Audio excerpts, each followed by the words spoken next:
So while the Lord will call his people out of Babylon before he judges Babylon, there are going to be those who the Lord did not call who are going to move back to the land. Even today, there are people in the United States who are gathering people to go back to the land, as they call themselves Israel. And you need to make sure the Lord is speaking to your heart before you up and go back to Israel, because everyone has its time, or their time, when the Lord is going to call them back, and not everyone is of Israel. So the other thing is that a lot of people believe that America is Babylon, or Mystery Babylon, but America is not Mystery Babylon. And I'm going to do a series on Mystery Babylon and the woman in Revelation.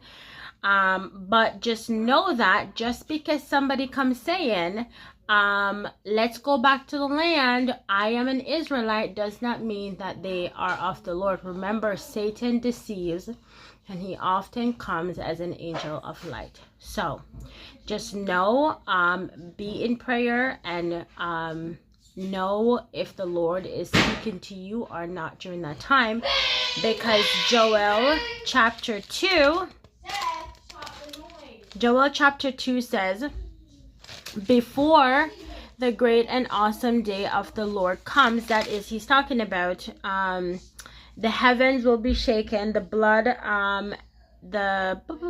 the sun shall be turned darkness, the moon to blood, before the great and awesome day of the Lord.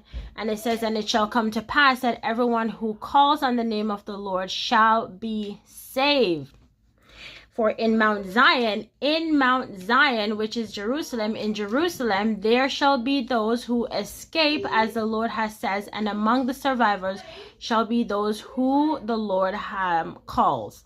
So among the survivors, so not everyone who goes back to Jerusalem, to Zion, is going to survive, because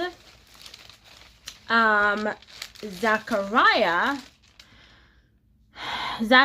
says this. Zechariah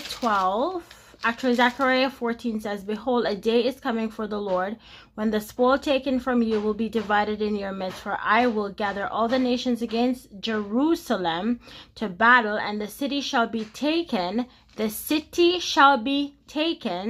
and the houses plundered, and the woman raped. Half the city shall go out into exile, but